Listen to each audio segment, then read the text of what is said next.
There you go. I'm back again, ready for another podcast. Welcome to the podcast. This is the Colonel and the Kid podcast, and I'm the host, Gregory L. Heitmann.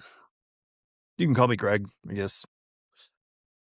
This is a podcast that I put together to kind of just honor my grandfather. His name was Lieutenant Colonel Edwin P. Hagen Jr., and I wrote a memoir about a relationship.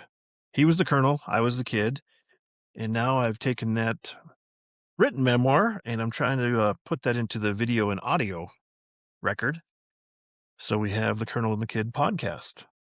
So the video can be seen on YouTube, or the audio can just be heard on whatever podcast system you use. I don't know. I have an iPhone, so I use Apple Podcasts. So that's how I listen to my own podcast if I ever listen to it, just to see how it sounds. But anyway, this is a big day. We're going 4 days in a row. It is February 4th, Wednesday. And time is it? 2:00. 2:00 start today for the podcast.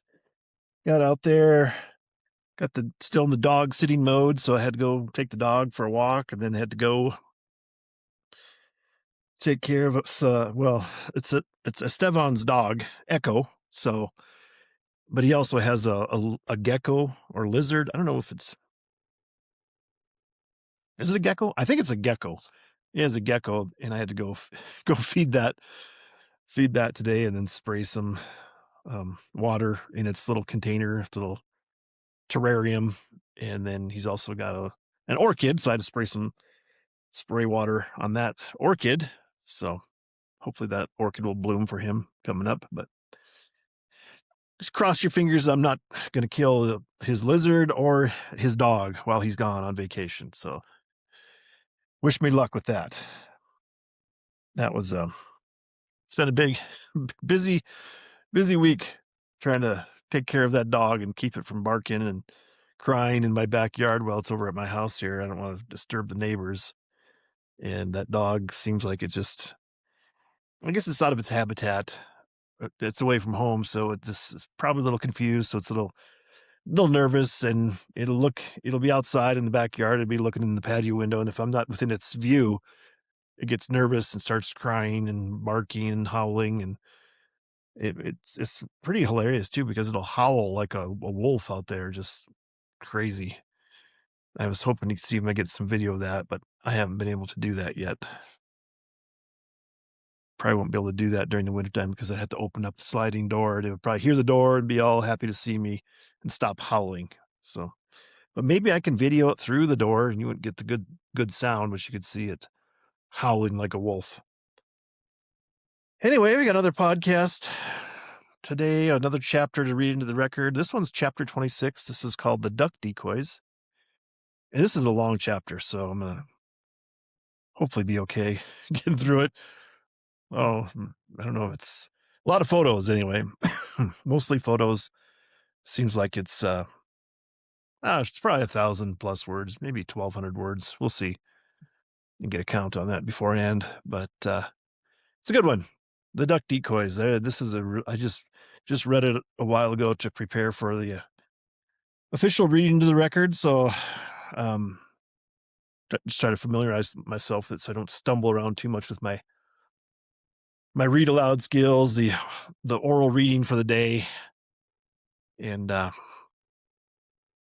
get on top of that here. But I just wanted to say a couple more things about Grandpa. You know, he's a great guy. I really miss him, and after doing these chapters, this is the 4th day in a row. It just seems so long ago that my grandpa passed away. I think that was, let's say it was 2008. So it's I'm pretty sure it was 2008 or 2007. Either way, 17 or 18 years ago. It just seems like forever. Just can't believe it. It's been that long already. But it would be so cool to see to have a conversation with him now after another almost 20 years of experience, and compare notes, I guess, about living life and retiring. Talk about retirement. I think I think when my mom Mom told this story about calling grandpa, her father, is my maternal grandfather, again, Lieutenant Colonel Edwin P. Hagen Jr., just grandpa to me. But anyway, my mom called him when she turned 65 and started collecting Social Security. And my grandpa was just like, it's in disbelief. I don't think he was speechless, but just practically speechless. Just couldn't couldn't wrap his head around that he had a daughter that was receiving Social Security.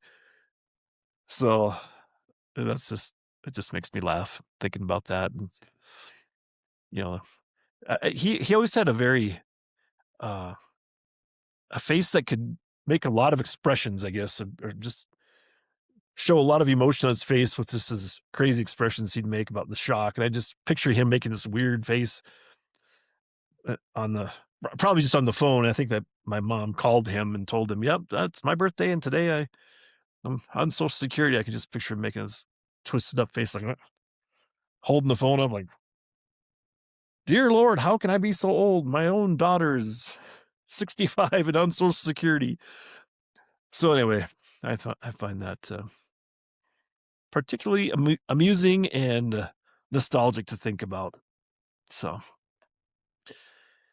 but anyway, this the memoir, the Colonel and the Kid memoir, is builds the Colonel and the Kid podcast, and then that's the spine of the story, the chapter. I'll read a chapter here, and then talk about some other recurring segments. I don't know if I really have much to talk about today. I do have some complaints I wanted to air, some grievances to air, get off my chest. And I do that because this is writing the memoir was sort of a psychotherapy for me, and it's just like it's my cheap psychotherapist is myself, and doing this on now on video and audio. I can I can have like double the value of psychotherapy of expressing my opinions about stuff and feelings, and writing down and monitoring my feelings about the history of who I am, why I am, whatever. And then I think today, in my pre-reading of this, just to go over it, I think I talked about just philosophically of how you become what you become. And, why are you you? For me, why am I me? I guess that's the question. It's really weird to start thinking about and ponder. It's it's uh it's probably a good exercise just to think about how you became yourself, and understand it better, and understand why you do things the way you do, and just be able to I don't know if you want to say rationalize it, but just to consider it, and maybe just have an aha. It's like, oh, okay, that makes sense about me now. And maybe you see, well, that makes sense, but that's bad. I need to change it. So I really haven't had any of that. I think I'm pretty good the way I am. Never change, they say. So no, that's not true. I'm trying to change every day for the better. So anyway, let's get this chapter read into the record. This is again season 2. So this is volume 2 of the memoir. The first volume was chapters 1 through 20. Now this is season 2, volume 2, and this will be chapters 21 through 40. So today we're on chapter 26, and this chapter is called The Duck Decoys. And I'm going to go ahead and just get into it.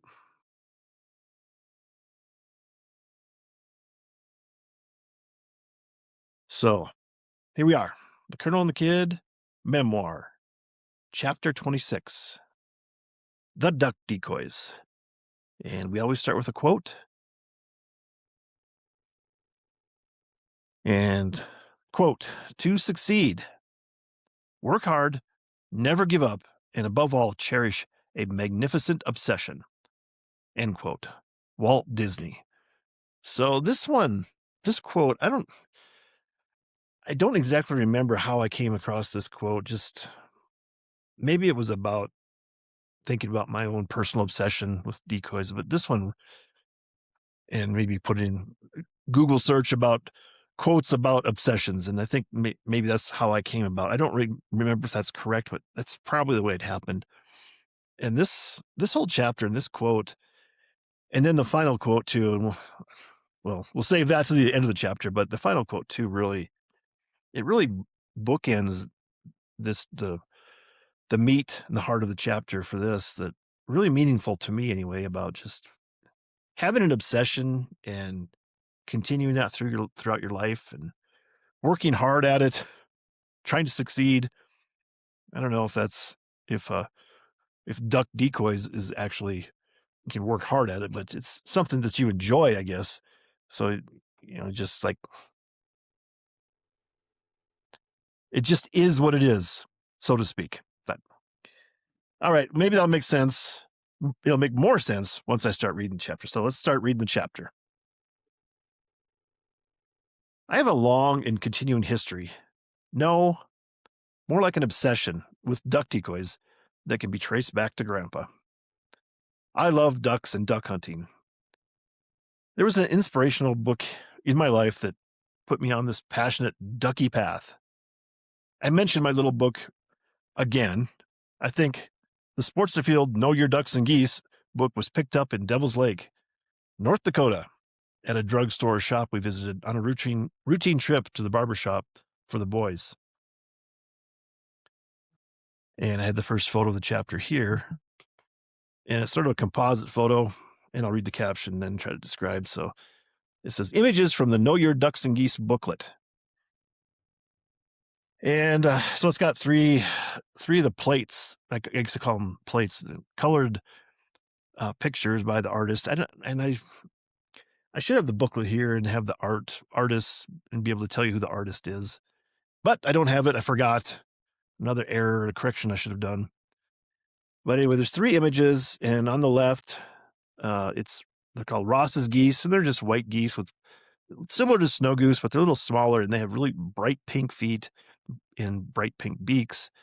And in the middle, there's a kind of the stalwart image of the Canada goose. And there's three Canada geese that are flying. And then on the right panel, it's an American pintail. And it's a really good image of the drake pintail jumping up from the water and flying up into the air. So I say that these images are, I guess they're burned into my brain. And like I said, I should have shown for the video podcast, I should have had the little booklet here so I could hold it up and flip through the pages and show you the actual pages where they came from and stuff. I didn't do that, but maybe in another chapter, if I have another reference to it, I can do that. I can find that book. I got so much just junk laying around here. I need to really, really straighten up the office and the desk and everything just to get organized a little better so I can do this. But I've been working hard trying to get these podcasts out and keep a little streak alive to keep the momentum so I can go through and share this stuff. So, I mean, I'm weighing the balance of actually delaying the podcast versus cleaning. So I'm always going to push cleaning to the back burner. So a little drink of water here before we continue.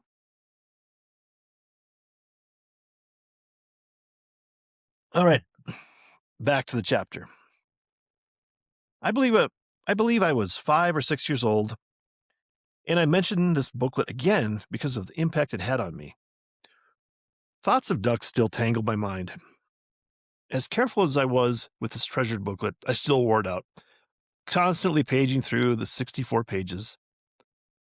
I should be glad that this preoccupation was something that's pretty innocuous. And in the grand scheme of things, my parents had to have been thankful this was something this was something that could occupy my energy. I redrew the images from that booklet over and over, then cut the images out from the paper that I'd drawn on. Finally, I would paste them onto another sheet of paper, making a collage of ducks and geese. I spent hours on end engrossed in the facts associated with the birds in that book. Many of those ducks and geese I had witnessed in the wild, tagging along with my dad on a few fall waterfowl hunting trips. But the sea ducks listed in that booklet were exotic, fantastical birds I could only imagine existing in places I would never go. The common names of some of the ducks still ring in my ears when I review the pages of that old book: greenhead, sprig, bluebill, ringbill, butterball, whistler. These are the ducks that still fascinate me. So the second photo from this chapter, and I'll read the caption, and then I'll try to describe this uh, myriad of images here. The caption reads, "Some of my early artwork circa 1976, where you can see my colored pencil images cut out and pasted to another piece of paper based on the Know Your Ducks and Geese booklet. Front and center is my version of the American pintail from the previous photo mentioned above." So I have multiple images of the mallard, drakes, the greenheads, the drake gadwall, drake widgeon, drake teal, a black duck, and they're just images basically copied, not traced or anything, but just drawn, hand drawn, looking at the images from that little booklet. I redrew them myself and then colored them with colored pencil. Then for some reason I cut them out and then pasted them onto another piece of paper. And the ducks are just going every direction possible, just upside down, left to right, up and down. It's the work of an 8-year-old or 9-year-old artwork. Probably should be in a museum someplace. Probably in the MoMA, Museum of Modern Art. So maybe someday it'll find its resting place there. And then I have another photo below that, and I'll read the caption and try to describe. Cut and paste images from the Know Your Ducks and Geese booklet. The Ross's goose is a particular favorite because of the bright pink marker I had for coloring the beak and feet. You can see my models from the first photo in this chapter.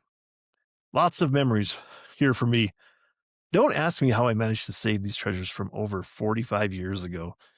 So this photo, it just has there's like a pair of Canada geese on the left, and then there's a pair of Canada geese in the middle, and then on the right side of the piece of paper, there's a Ross's goose, and they are all basically modeled after that first photograph I showed of that little booklet of the Canada geese and the Ross's geese that were flying there. And again, they're just colored pencil images, drawn and colored, and then cut out, and then repasted on a piece of paper. And as I mentioned, it's got the bright pink feet of the Ross's goose and the really bright pink beak, the bill of that goose. And what's amazing is the color of that pink has not faded in these 45 years. It's really crazy how bright color that it remains. And then I have a couple more photos here. And I'll read the caption, then discuss a little bit more as I enjoy seeing these. And I'll read the caption. A couple of photos that eliminate all doubt to the fact that I was obsessed with waterfowl. The image on the left shows my dad, me, and Grady after a day afield in the fall of 1977. On the right is a photo of my 9th birthday cake, a snow goose. Note my unvarying wardrobe dedicated to the Minnesota Vikings. I had that red vest and I was ready to hunt. So, the photo on the left, this is a photo of our back patio in Rolla, North Dakota. And we're all kneeling down, we're on our knees, and my mom is taking the picture. And forgive me, Mom, if this is going to be critical, I guess, but she didn't really get a good picture of the geese that were laid out in front of us as we were kneeling down. you can't even see that there's any geese there because she cut it off. Grady's holding up a goose, a snow goose. I think I don't know if he shot that himself, and so he was holding it up, trying to display it. And but you can't see any other geese that are laid out in front of us. And my dad's on the left, and he's got his what I remember his hunting clothes were. He had the Jones style brown hunting cap, plaid flannel shirt, and the brown canvas pants that were his hunting pants. That was his uniform for hunting. And there I am in the middle. I'm pretty small. I think, what was I, 8 or 9? That was 1977. I was 8, I guess. And got my Minnesota Vikings sweatshirt on, and it's gold sleeves and collar, but then white on the torso and back. And it's got it says Minnesota Vikings around the purple old school 2-bar little helmet, the Vikings purple helmet with a horn on it and stuff. Pretty cool. And I'm wearing a red vest, and I think blue jeans or some sort of jeans pants there. Maybe black. Maybe they're black jeans, denim.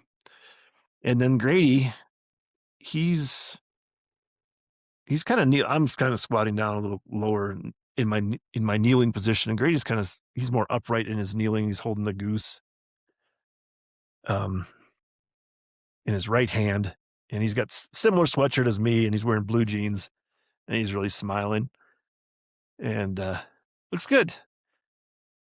Really, really cool picture in Rolla, North Dakota house.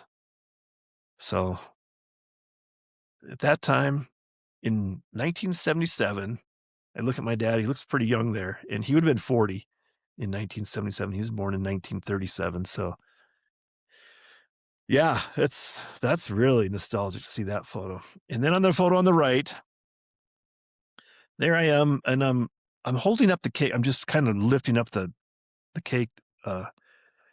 It's a snow goose. It's supposed to be a snow goose, and it looks like a bird. And my mom had a little pattern, a little booklet that she would uh, tell you. It would tell you how to cut a square pancake into not a not a pancake. If you just had like a rectangular pan that you would use to bake a cake, and then you could slice that up and then put it, reassemble it to make it look like wings and a head and a tail and stuff. And it was some sort of white frosting. I can't remember what that white frosting was. It was good right away, but then it got really sticky and hard in a short time. So it was more of a decorative frosting than tasty, good eating frosting. And it's got like the orange slice sugar candy for a foot and leg on towards its tail, and the same sort of candy, orange slice candy with a sugary coating, whatever kind of candy that was. And as the beak, also the bill of the goose. So, and again, I'm wearing my Vikings sweatshirt with the gold sleeves and stuff, and looks good. And I'm kind of lifting the cake just up a little bit as the photographer takes the picture from across the other side of the table. And this is in the Rolla, North Dakota house. And I think that's 1977. So I was 8 at that time. Not great. I was in 2nd or 3rd grade. Good times. So back to the chapter. Well, I should say that I'm going to put these photos, I'll upload these photos into the video, the YouTube video podcast. So if you want to see the podcast and watch the podcast and see the photos, you can just go there. The audio podcast is fine too. It's probably good enough. You get the gist with my great description of the photos themselves. Anyway, here you go. Back to the chapter. In the mid-1970s, when I was just a few years old, Grandpa threw gasoline on my fiery passion for ducks and decoys. Grandpa gave us a Christmas gift during those critical formative years. Grady and I each got a pair of mallard decoys. State of the art for the times, they were inflatable rubber decoys, a little larger than life, i.e., known as magnum decoys, with a valve near the backside of the decoy that you could pull out and blow air to inflate. Press the valve in, and voila, sealed and ready to throw out in the water and hunt over. When you're done hunting, pull out the valve, squeeze and expel the air, and then push the valve back in, and then you could fold them flat and transport or store. Brilliant, brilliant design. And here we have another photo, and I'll read the caption. Grady blowing a duck call, a gift from Grandpa for Christmas 1977. I think that was the same year we got the duck decoys. Unfortunately, there are no photos of those decoys. A duck call. What a gift. I can't help but think that Grandpa enjoyed giving that gift quite a lot. A parent's nightmare. A loud, quacking instrument to rattle your nerves at all hours of the day. There's no photo, but I believe I got a goose call that Christmas as well. I'm sure we provided stereo waterfall calls for the holidays. Somewhere, maybe with my mom's Elvis Presley 45s, there exists a 45 RPM record that was a tutorial on how to blow the goose call. So the little photo of Grady, he's got the duck call in his mouth, and he's blowing the duck call, and he's in 77. He's probably 11, I think 11 years old. And it's at my grandma and grandpa's house in town in Siston at that time. They still lived in the town of Siston before they moved out to the country house. And he's got the kind of like a long sleeve shirt on, light pale blue maybe, and it's got more like a 70s style. It's got this, it's like the seams are on the outside of the shirt, and across the chest it's got like a blue panel on the right, and then the center it's got an orangish brown panel, and then another blue panel on the left side across the top of the chest. Kind of a cool looking 1970s style shirt like that. But probably more interesting gift in the background there is a electric racetrack of electric race cars that was in a big box still. And I think we got that set up and played with that. I remember on Christmas night. It looks like if I can read that correctly, Jackie Stewart, famous race car driver from the late 60s, early 70s, I think it was. And I mean, he was famous Englishman. And I remember probably 10 years ago, he was in some sort of commercial from non-alcoholic beer. He was showing driving a car and not drinking, because he was drinking non-alcoholic beer or something like that. I remember that. But Jackie Stewart, boy, that's a blast from the past. Seeing that, I just noticed that. I'm just looking at this photo just now. So anyway, great photo. I kind of wish I wish I had some pictures of the decoys and then the goose call. And there's another note to self here to look for that 45 RPM record of the tutorial on how to use that. It was a snow goose call. It wasn't a Canada goose call. It was a snow goose call. And there was a tutorial record on how to do that. So I wish I could find that. I'll do some looking. I know I have my mom's box of Elvis Presley 45s here in my office where I'm doing the podcast. I can check that out and flip through. There's probably 50 Elvis Presley records in there. And I'm hoping that tutorial goose call record is in there. That'd be pretty cool to share. Anyway, back to the chapter. I was still a few years away from being old enough to actually carry a gun and shoot ducks, but I had decoys ready when that time was to come. I think my dad actually got a pair of similar decoys, so the family had an even half dozen ready to go. We each got a mallard and mallard drake and a hen mallard. They were great replicas in color and shape. When I did finally see them float in the water, I was a little disappointed. They didn't ride the waves like a real duck. I guess the inflatable floating duck decoy industry soon found out this wasn't the model that hunters could use, and different styles evolved. And I add parenthetically that I've never seen them advertised or seen them in the stores or anything like that. Those inflatable decoys like that. So I think they just did not work and look as real as they should. So I think that the industry went away from that style.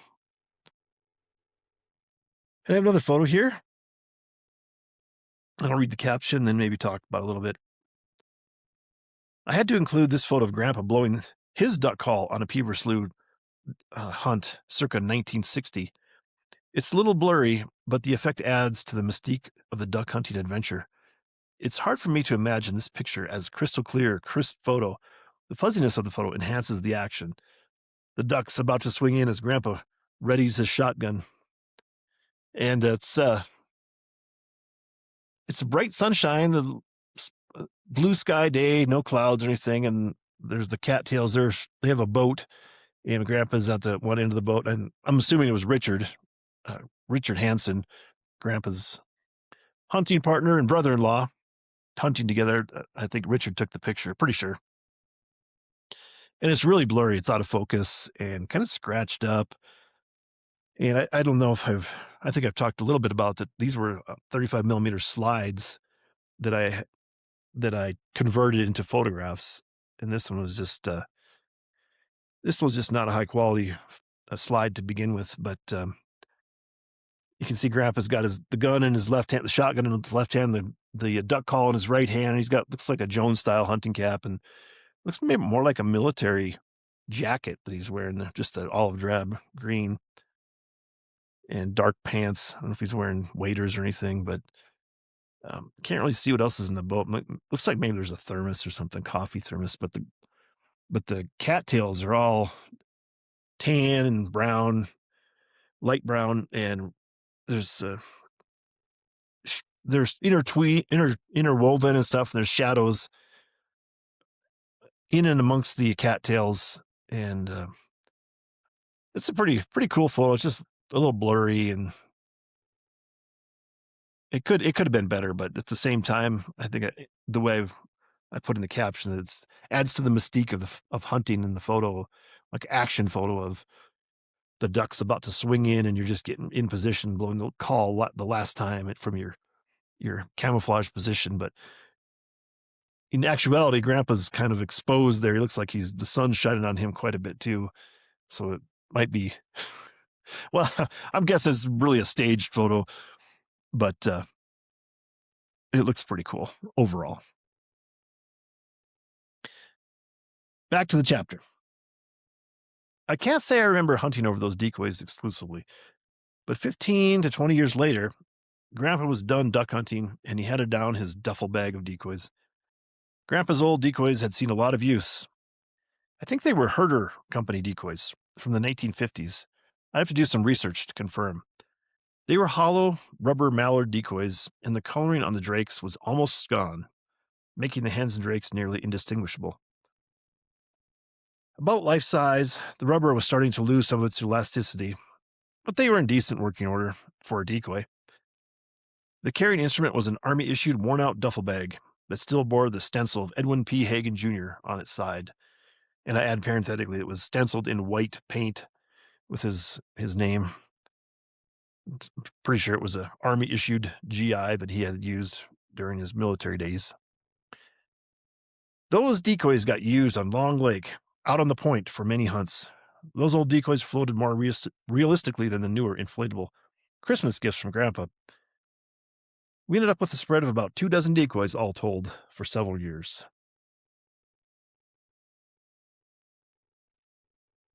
Then we have another photo here. I'll read the caption, then describe.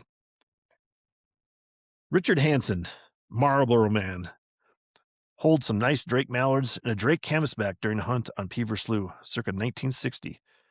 This is a perfect representation of the rugged man's man of the 1960s, cap cocked at a decent angle and cigarette dangling from the lips. Birds in hand and shotgun in the lap. What more could you ask for? So the photo, it's akin to the previous photo of Grandpa that I described. They're out in Peever Slough. It's a bright, sunshiny day, and they're in the phragmites, weeds, and you can see that some of the water, the slough water, reflecting the sky blue in the background. And in the lower third of the photo is really clouded, and I don't know if it was damaged or somehow the slide got messed up, but you can't really see much what's going on in the boat itself, but It gets clearer as it gets up to about Richard's knees, and then you can start seeing the shotgun there, and then the ducks are pretty. Well, the ducks are obviously, you can see those obviously held in his hands. He's kind of grabbing them and holding them up for the photo itself. And he's got like a Jones style dark hat on it, dark canvas brown jacket, and looks like he's got some sort of push pole or something there, or maybe an oar on the right side of the photo. But pretty good photo, except for the little cloudiness on the bottom, like that photo. Some nice ducks he's holding up. Back to the chapter. Before Grandpa turned over those decoys, he used them on Beaver Slough, hunting with Richard, his brother-in-law. I've even seen some photos of Grandpa and Richard in the field, and I'm hoping to track them down for inclusion in this record. And I add parenthetically, they're here. I've included them. There were never many specific hunting stories, waterfall or otherwise, that Grandpa shared, at least with me. The only two I can recall have the sparsest of details to share. The first one revolves around Grandpa and his crew that included Richard hunting on Beaver Slough. A couple of the guys, including Grandpa, pranked Richard by switching out his box of shotgun ammunition with a box of shells that they had removed the shot from. Instead of the little lead BBs in the shotgun shells, they'd replaced those pellets with salt. So they felt the same as far as the weight goes, but there was no deadly BBs in the shotgun shell, only salt. The men dispersed to different areas of the Beaver Slough to keep the ducks moving, and the hunt began in earnest with the sunrise. As the morning wore on, Richard fired away on his side of the slough with nothing to show for it. It was a good joke as the men reconvened at the vehicles to load up the John boats along with their limits of ducks. There was Richard, empty-handed and a little embarrassed when questioned on how he was skunked. After all, they had given him the best spot, and they heard all the shooting. With a shrug of his shoulders, Richard sheepishly declared that he had no idea what was wrong. Just couldn't hit the broadside of a barn. The guys finally let him in on the joke, and Richard, ever the good sport, just enjoyed the laugh. And here's another photo. I'll read the caption and describe. A smiling Richard Hansen, Grandpa's brother-in-law and hunting partner, poses with a fine harvest after morning hunt on Beaver Slough circa 1963. So it's Richard standing up in the boat. Looks like they're up on the edge of the bank, maybe a little bit, or shoved into the bank, and there's some tall phragmites towering over him a little bit in the background, and looks like he's got a nice, I don't know, 6 or 7 mallards there he's holding on game straps over his shoulders, and he's really smiling. I think it's, Richard enjoying himself, and he would smile for the camera, and like Grandpa most of the time, not smiling. And he's holding the shotgun in his right hand, and his left hand, he's kind of stabilizing the strap of the ducks hanging over his shoulders there. And he's just got like a grayish brown jacket, and I think it's a brown hunting cap. I don't know if that's a Jones style hunting cap, and can't really see what else is in the boat there, but good photo. This one's a lot clearer than the other ones. Looks like it has some scratches on it, so it's marked up as far as it's not a perfect photo, but it's in focus and not as damaged as the other couple ones that I showed earlier. Back to the chapter. The other waterfowling adventure I remember overhearing was Grandpa asking my dad if he remembered a hunting story from many years ago about sneaking through a shelter belt to get close to a cornfield filled with snow geese on a cold, snowy fall day. And my grandpa and my dad had been out hunting. And I remember my dad shaking his head from side to side. It wasn't that he didn't remember the story. He was shaking his head in disbelief. He recalled only shooting 2 of his potential 3 shells because so many geese were knocked down in the first 2 shots they took. He knew they were going to be over their limits with just 1 shot. Grandpa, too, was still awed by the story. He told the story slowly with that faraway look in his eye, thinking back how he had crawled through the trees to within a few feet of the edge of the flock, coming eye to eye with unsuspecting and hungry geese. It conjures my own memories similar to the radio commercials of my youth from DeSmit Farm Mutual Insurance. Their commercials would always have the announcer recalling a memorable event related to living in South Dakota. And he would always conclude with another great memory from DeSmit Farm Mutual Insurance from South Dakota. And here's another photo. And I'll read the caption and describe. Grandpa displaying the fruits of a successful morning hunt on Peever Slough circa 1963. And Grandpa in this photo, he's not smiling. He's just kind of seriously looking. And I'm guessing again, this is probably Richard as a photographer on one end of the boat, looking towards the other end of the boat. And Grandpa's sitting there. He's got his shotgun in his lap, and he's got some dark. Can't really see his hunting clothes very well. It's kind of in the shadows and kind of dark there. It looks like he's got the Jones style hunting cap, and it's a bright blue sky day and sun shining in. And there he's kind of in the shadows of the cattails all around. He's looking directly at the camera with just a flat, expressionless face, no smile or anything, just looking at the camera, holding up. Looks like, I don't know, six mallards. Looks like in the left hand he's got three hen mallards, and in his right hand he's got three greenhead, the drakes, in the right hand. So not too bad of a photo. Just clearer than the other ones, seems like, but still in that realm of they have scratches on it on the slide, I guess, from just dust and age. So those are transposed into the image and kind of keeping it from being less than perfect. But back to the chapter. In my early 20s, we doubled our decoy count. It wasn't a typical acquisition of going to the store and just buying some. It was Thanksgiving holiday, and we got together assisting for Thanksgiving, and that Friday, after the big noon meal of leftovers, Grandpa and some of the men decided to get some fresh air. We loaded up in the vehicle and headed up to Long Lake just to look around and get out of the house.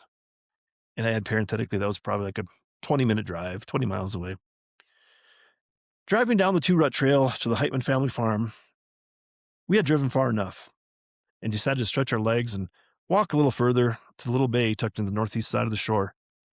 This bay had some nice cattails encircling the shore, and as we got closer, we could see the frozen lake and ducks. Nobody had a gun. I believe duck season was actually closed, but it didn't matter. On closer inspection, they weren't real ducks. They were plastic decoys frozen in place. Apparently somebody had been out for a last hunt as the weather brought a cold front through, pushing the ducks in and then out of the area as the lakes froze. Whoever it was didn't have permission to hunt the property as far as we knew and made the mistake of leaving the decoys. My guess is the weather was pretty bad and it had gotten late.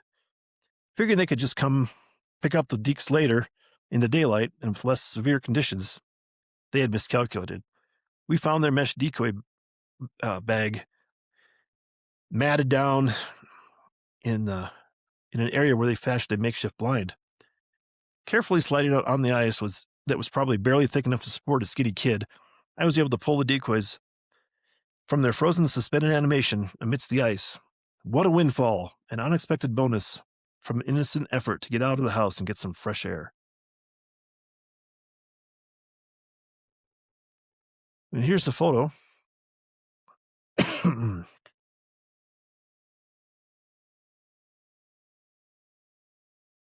A quick drink of water there.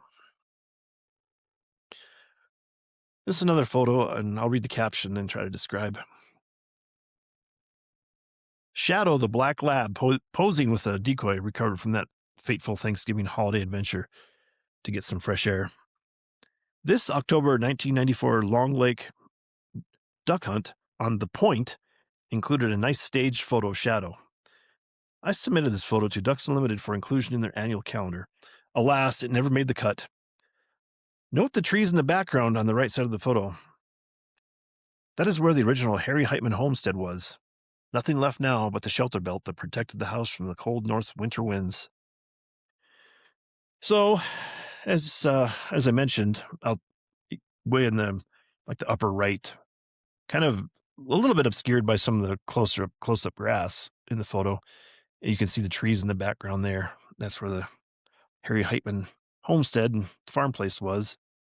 And this photo is actually out, looking from the southeast to the northwest.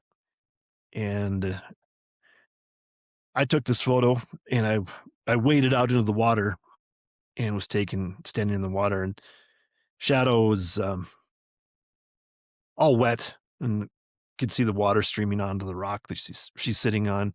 And you got a duck decoy that's all wrapped up, ready to be bagged up for the end of the day. And so like I said, I'm standing in the water, and there's like one lone, I think it was an oak tree out on that point at that time, 1994. And I have my shotgun leaning against it, and right next to it, and this is behind shadow as she's sitting on the rock, really looking good. Really, it's a really good photo of the black lab shadow. And behind her, you can see a modern duffel bag that I was using. That was one of my Army issue military duffels that was now being used for a decoy bag. And shadow, she's got a gray muzzle. I think she was probably 7 or 8 years old at that time. And I'm kind of surprised she was able to sit there long enough for me to take a picture. And then behind that, between the trees in the background and the grass on the point, and you can really see the water of Long Lake. It's really a beautiful deep blue color of just the way I guess the sun is reflecting off it. And it's a sunny day, a nice pale blue sky. And I really like that photo. I mean, that's why obviously I liked it enough to submit it for use as potential image in the Ducks Unlimited annual calendar, but it was rejected. That's okay. Still can enjoy it. Back to the chapter. Sadly, all the duck decoys were lost in a fire when Grady's calf barn burned down in the early 2000s.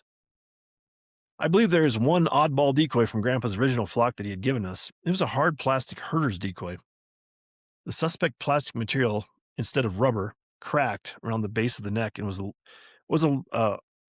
liable to break and just sink. So it had been retired from the raft of usable decoys. I'm going to have to do some checking on its continued existence, and I add parenthetically here a comment on what I've written. I'm not even sure if any of this is true about those decoys being lost in the fire at Grady's place. And it's true that his calf barn burned down, and the topper for the bomber was in there, and it was like the topper was used as a kind of like a shelter for the cats, and there's straw and stuff in there. And I think what had happened, I think Grady said the calf had gotten in there and knocked a bunch of stuff down. There was a heat lamp for the cats, for them to get some protection from the cold winter. And this was February, early March, maybe, or maybe, well, middle of winter, maybe it was January or February, and when it burned down. And apparently the calf had gotten in there and damaged the wiring and that light or something. And eventually it shorted out and burned down the barn, killed multiple cats. And I thought the decoys were in there, but I'm not even sure, because I remember being back at Grady's the last couple of years and seeing the duffel bags, the Army military duffel bags hanging in the new barn. And I always wondered if he had them. I'll have to check with him about that. So it's, maybe they're still around. Maybe we can get some pictures and do another podcast and do some hunting over them. That'd be pretty cool. I'm going to do that. Well, I have plenty of time. The duck season just ended down here, so got till probably October before duck season kicks off again. Figure that out. Try to get that, get answers. I need answers. Anyway, back to the chapter. When I get my chance to resume duck hunting, I'll have to rebuild the flock of decoys. Maybe there's a chance I'll carve my own decoys and hunt over them. Don't hold your breath, but you never know what hobby might spring forth after retiring and departing a full-time 40-hour work week. I can envision myself putting together a dozen wooden block decoys to enjoy the self-satisfaction of hunting over. In the 20 plus years I was away from South Dakota, now I filled a hole in my waterfowling life by collecting many wooden decoys, Ducks Unlimited prints, and other items to tide me over. These decoys are not for use in the field. They are beautiful decorative items to gather dust on my shelves and remind me of simpler times. And they have a couple images here, and I'll read the caption and then describe them. On the left, this photo shows my living room shelves above the television, flush with decorative wooden duck decoys. On the right, I have a photo of my thematic blue goose montage in the living room.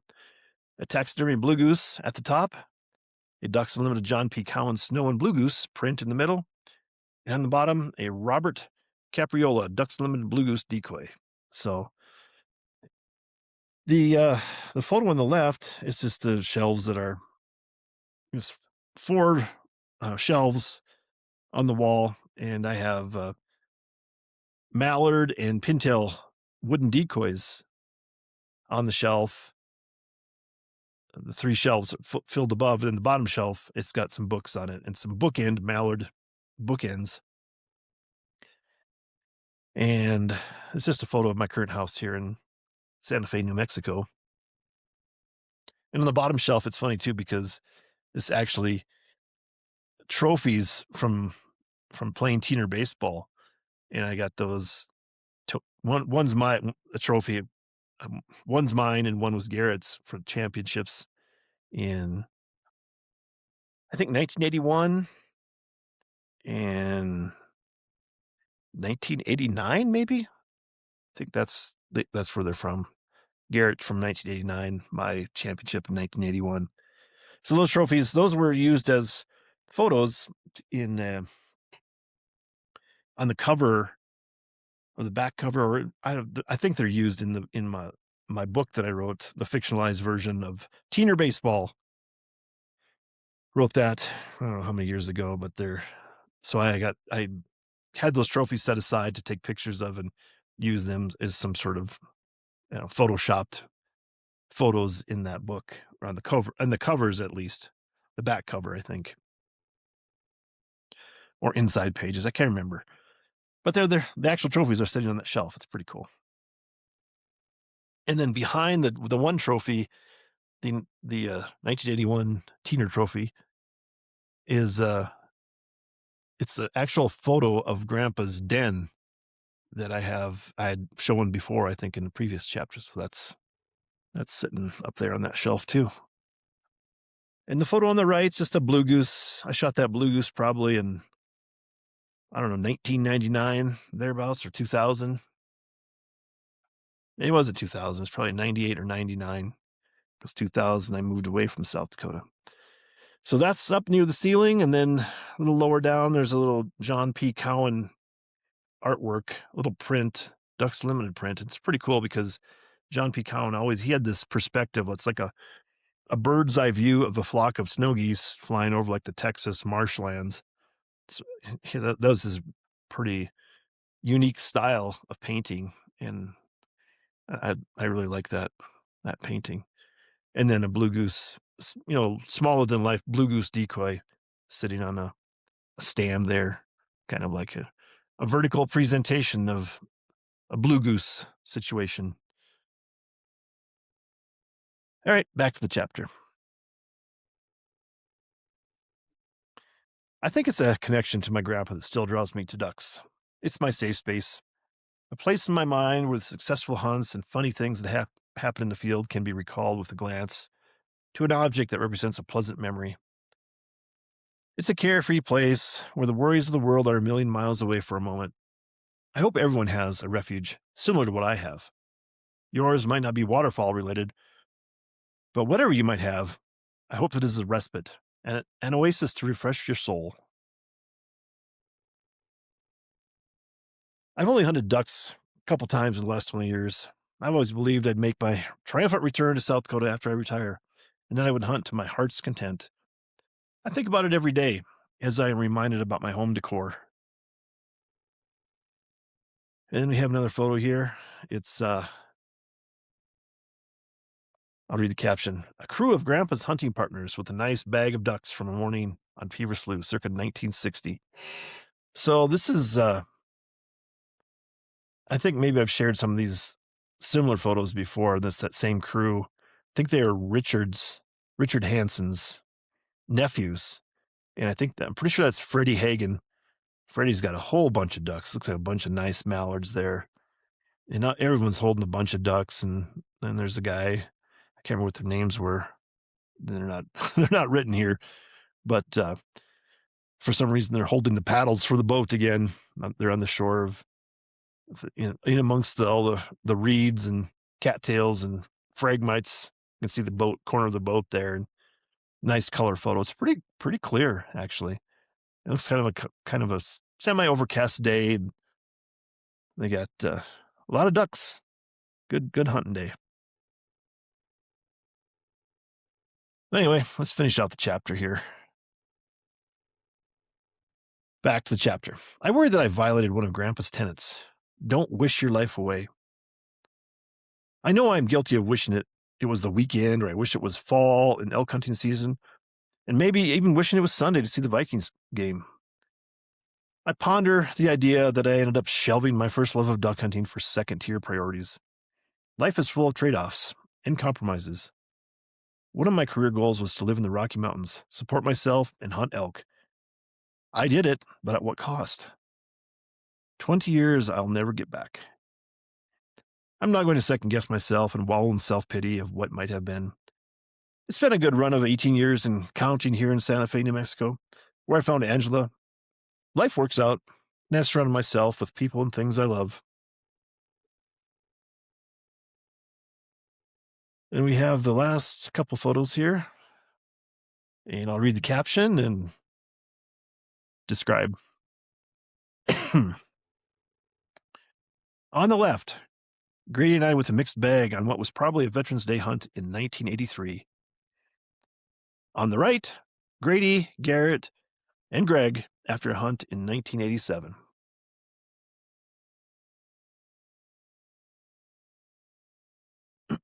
So, the photo on the left, it's got me and Grady looking very young. We were in high school, and I don't remember.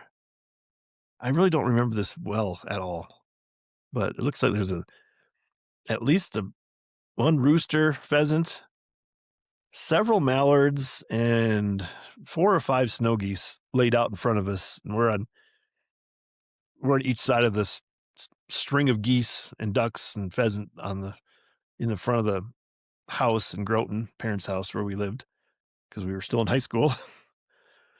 And for some reason, the picture is taken. Grady's like in the garage, and I'm outside the garage, just on the edge of the garage front garage door there.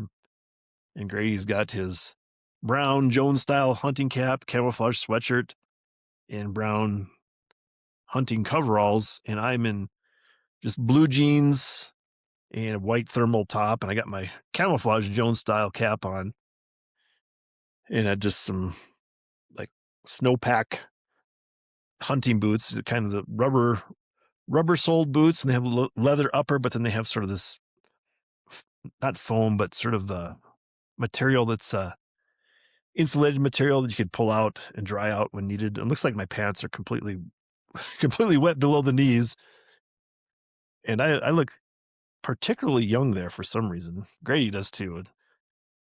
And I don't remember the details of that at all.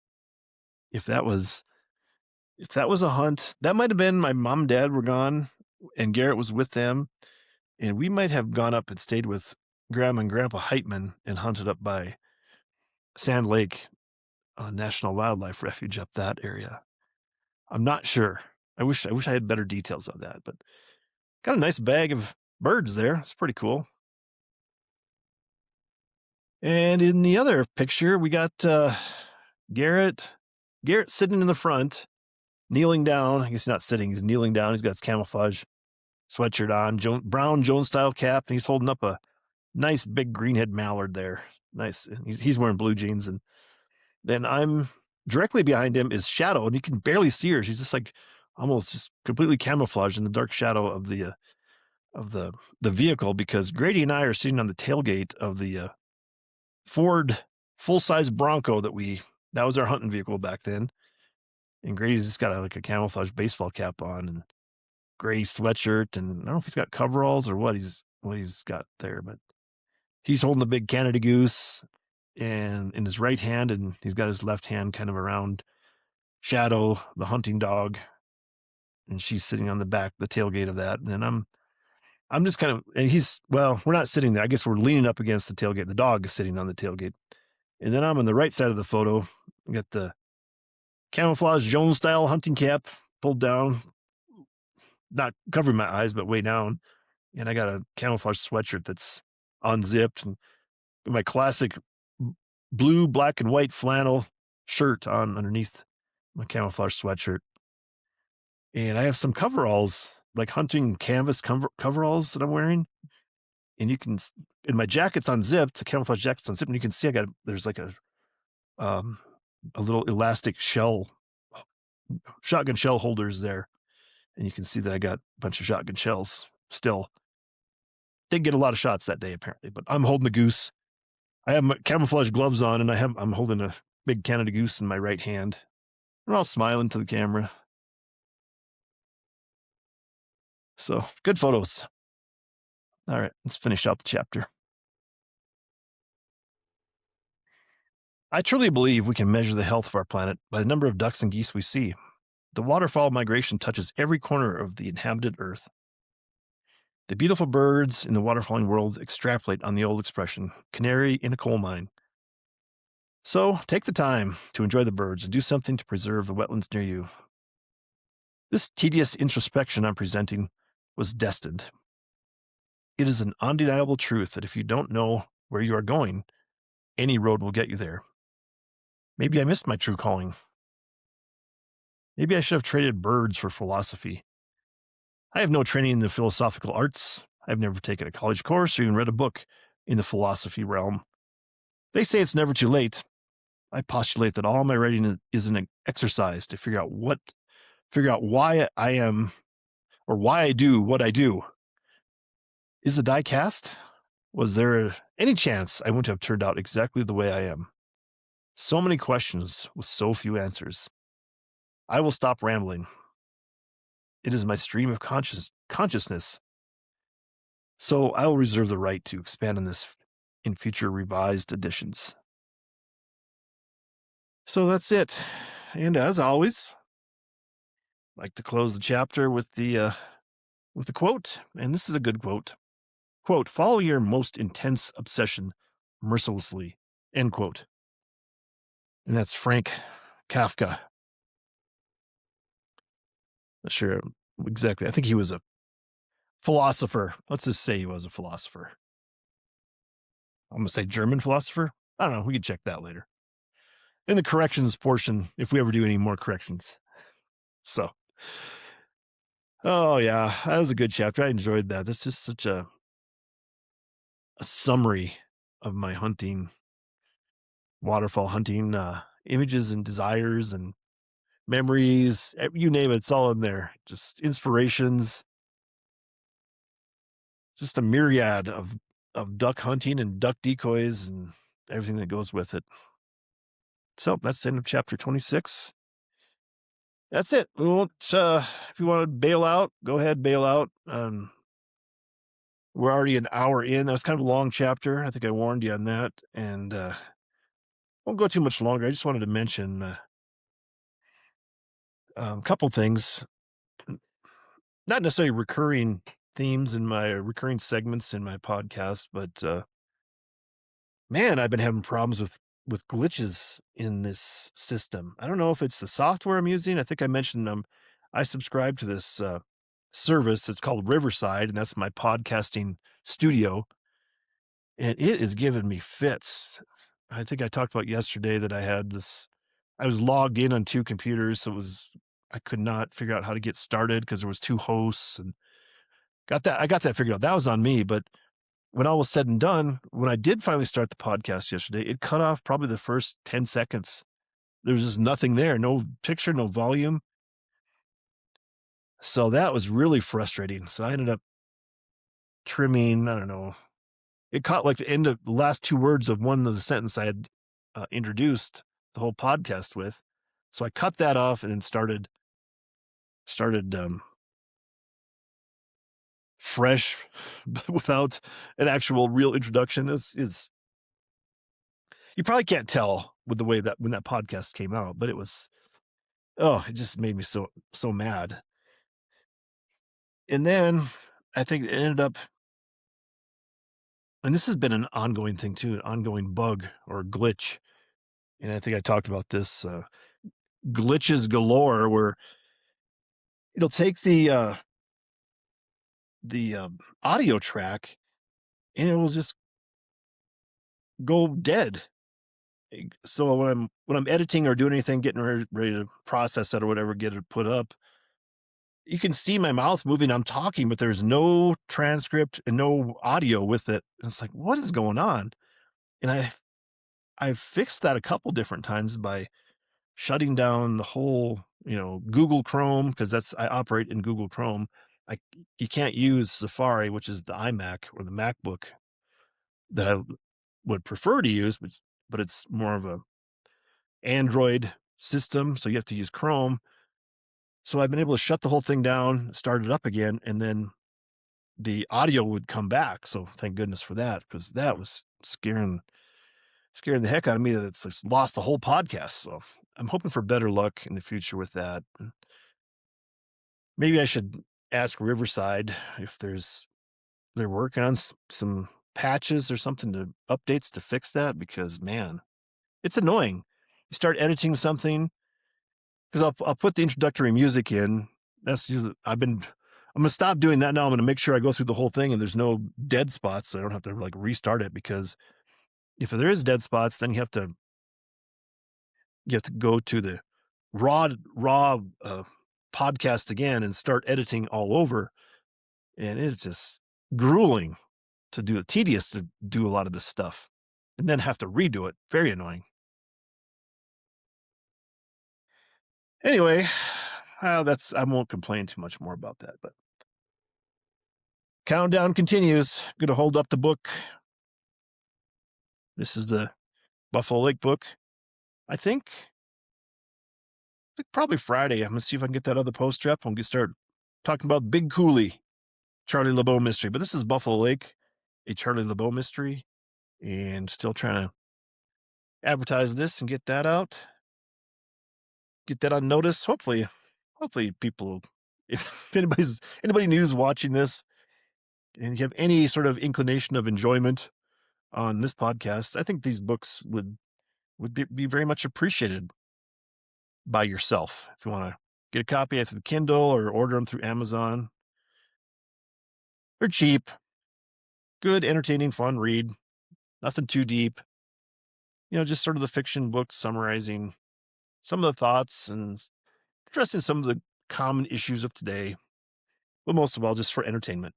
So a lot of people don't read fiction because they say, "Oh, I only read nonfiction," like that's some sort of badge of honor. But you get a lot of lessons out of even any fictional book, because what fiction does, it's actually a distillation of reality. It kind of puts everything down, filters it down into more compact situation, and maybe teaches you a lesson. I don't know if there's a lot of lessons in my book necessarily, or any of my books. Kind of is, because I kind of get on a soapbox through the characters in there, and kind of share some of my own personal opinions and feelings and stuff, and what I think are correct positions to take. But that's just my opinion. So anyway, I think I'm kind of wore out. My voice is kind of fading away, and hopefully, hopefully the audio's not picking it up. But the dog is barking. It's been barking for a while, so I don't want to disturb the neighbors too badly. It's middle of the afternoon now, so it's not like it's early morning where the dogs can do a lot of howling and annoying things, unless you're taking a nap. And they do live in more of a retirement community now, including myself, older people. So maybe they are taking naps and this barking may be annoying them. But I guess I'm gonna I'll shut her down so we can go check on the dog and go for another walk, get her exercise. I did give her one of my T-bones. I don't know if I talked about in the podcast previously about getting some T-bones. I got some T-bones, grilled them, and I cut the meat off, and I got the bones in the fridge, and I gave her one of the T-bones to try to keep her entertained while I was doing this podcast. But it only lasted maybe, I don't know, half hour at the most before I could hear something whining and barking out there. So she's been barking probably for 40 minutes now, on, not continuously, off and on. So go out there and see if she dug a big hole in my yard. That's one of my fears too, is that she's going to be destructive. I was warned by Stev that he said, yeah, you're probably going to go out at one point or some point during this, during the baby or the dog sitting adventure and she's going to have wrecked something and it'd be like, oh, well, shrug your shoulders and that's it. If she digs a big hole, it's no big deal. Just put the dirt back in the hole. So, all right, good chapter today. Glad I got it in the record. Hopefully everything goes well, and this podcast is out this evening, and you can enjoy it. So, that's it. I'm gonna wrap it up. More barking. It's telling me, hurry up, wrap that up. So anyway, we'll say goodbye. We'll just say see you later, and as always, be assertive, be positive, be proactive. Knock, and the door will be open to you. Seek, and you will find. Ask, and you shall be given. So that's it. Let's wrap it up. And 4 days in a row, going for 5 tomorrow. See you tomorrow, and have a good Wednesday. Bye.